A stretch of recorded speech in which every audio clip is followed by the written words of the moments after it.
Ya, terima kasih Anda masih menyaksikan Gapai Kemuliaan. Kali ini dalam episode Ustaz Menjawab. Kita lanjutkan kembali ya Kiai ya menjawab pertanyaan dari pemirsa Gapai Kemuliaan. Pertanyaan selanjutnya ini dari pemirsa Gapai Kemuliaan yang tidak ingin disebutkan namanya. Pertanyaannya adalah, Kiai, apabila seorang wanita hamil di luar pernikahan akibat zina, kemudian masih pada kondisi hamil, wanita tersebut menikah dengan laki-laki yang menghamilinya.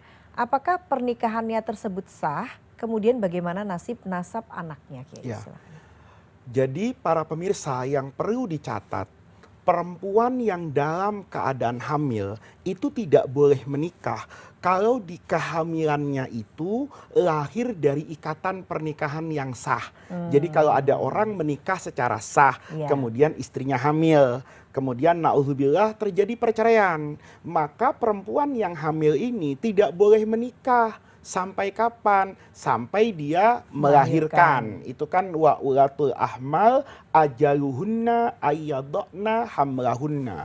Tetapi kalau hamilnya di luar pernikahan, maka dalam mazhab Imam Syafi'i misalnya, dalam mazhab Imam Abu Hanifah, banyak sekali ulama mengatakan dia tidak dilarang melakukan pernikahan.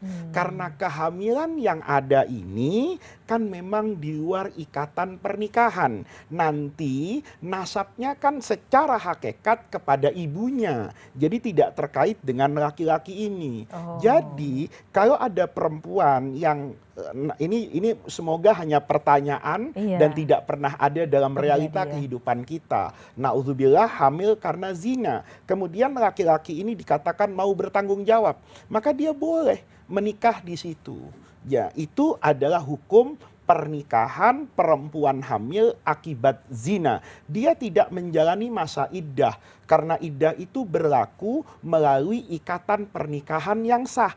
Kalau di luar nikah tanpa ada akad pernikahan, maka tidak ada kewajiban untuk iddah karena kehamilannya. Nah, nasabnya berarti ke ibunya, bukan ke laki-laki yang akhirnya menikahi dia. Nasabnya atau secara bapaknya hukum si bayi sebetulnya kayaknya. nasabnya secara hukum itu adalah kepada ibunya.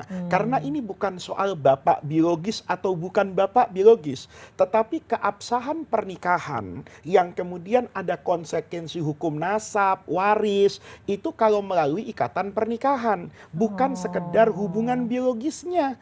Karena nikah itu ibadah karena ada akadnya, karena ada akadnya, bukan karena hubungan biologisnya. Tetapi fikih itu kan tidak satu kata gitu ya. Jadi dalam mazhab Syafi'i sendiri misalnya itu ada pendapat, kalau nanti bayi yang dilahirkan ini lebih dari 6 bulan, maka itu boleh dinasabkan kepada bapaknya.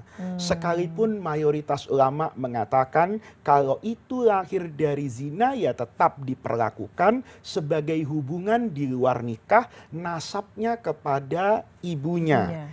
Tetapi ada lagi kasus misalnya, orang ini kemudian benar-benar taubat. Allah itu kan maha menerima taubat. Penyesalannya kemudian dia minta dan ada pembuktiannya, sudahlah. Yang penting kita tutup aib ini. Menutupi aib juga menjadi pertimbangan dalam agama. Tapi nanti konteksnya dilihat orangnya. Kalau orang ini tergelincir kepada dosa, siapa di dunia ini yang tidak pernah tergelincir kepada dosa? Kemudian niatnya itu as-satru. Man sataro musliman, menutupi, taubat, betul-betul kembali ke jalan Allah. Secara hakikat dalam pandangan ulama yang muktamad itu tetap nasab kepada ibunya. Nanti dia bisa diberitahu ketika dia besar, ketika dia sudah cukup waktunya untuk mendengarkan realita yang terjadi. Tetapi boleh saja kemudian untuk menutupi aib ini. Oke, baiklah.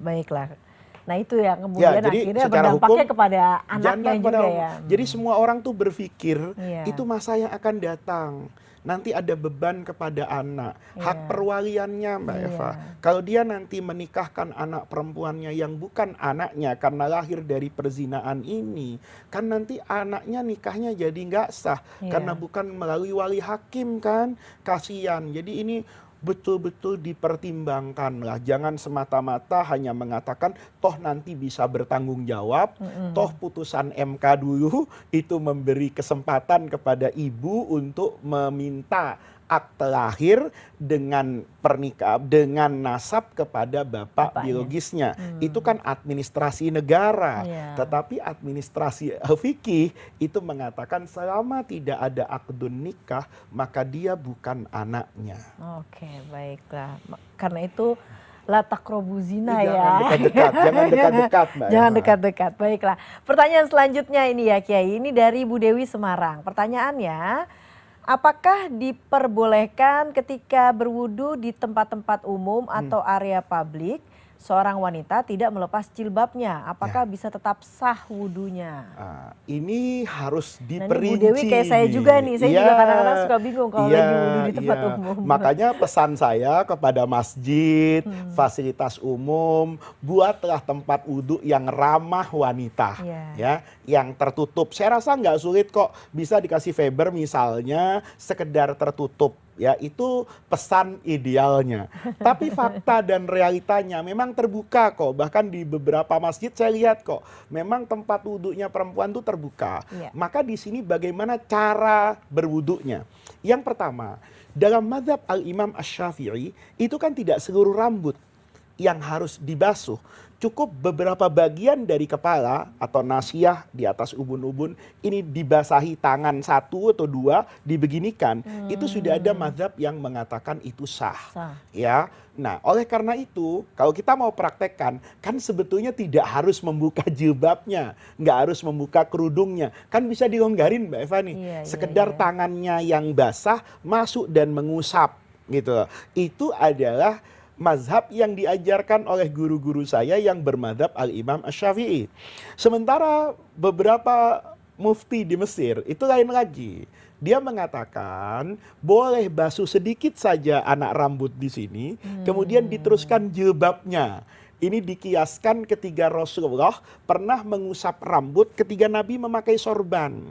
Nah, maka itu dianggap cukup. Sekalipun nanti yang nggak setuju, ini bilang gini, enggak lah. Rasulullah sebetulnya dalam mazhab Syafi'i itu sudah memenuhi ketentuan. Karena tangannya sudah masuk ke imamahnya. Sedikit nasiyah bagian atas. Kemudian Nabi menyempurnakan belakangnya. Itu kan sebatas sunnah. Sementara kewajibannya sudah gugur dengan mashu ba'dir ra'si. Nah, jadi yang seperti ini Mbak Eva sebetulnya bisa tetap terjaga. Ya, yang jadi masalah kan masalahnya setelah wudhu dandan kan, Iya. mau benerin kerudung, itu kadang-kadang yang harus dicopot. Sebenarnya kalau aspek wudhunya saja dan aspek keabsahan sholatnya nggak harus kan, dia buka longgarkan kayak gini, tangannya masuk, ikat kembali. Cuman kan nggak pede kalau nggak lihat kaca, wah ini nggak bisa diluruskan lagi, ini sudah kena gerakan tangan. Iya, iya, Itu iya, kan iya. masalah yang berbeda. Tetapi sebetulnya para wanita itu tetap bisa menjaga auratnya.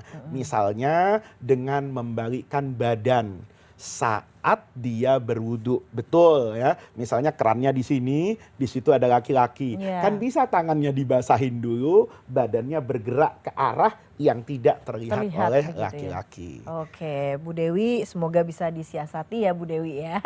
Baiklah, kita akan lanjutkan lagi Silakan. Kiai, tapi kita harus break terlebih dahulu. Jangan kemana-mana, Gapai Kemuliaan akan kembali sesaat lagi.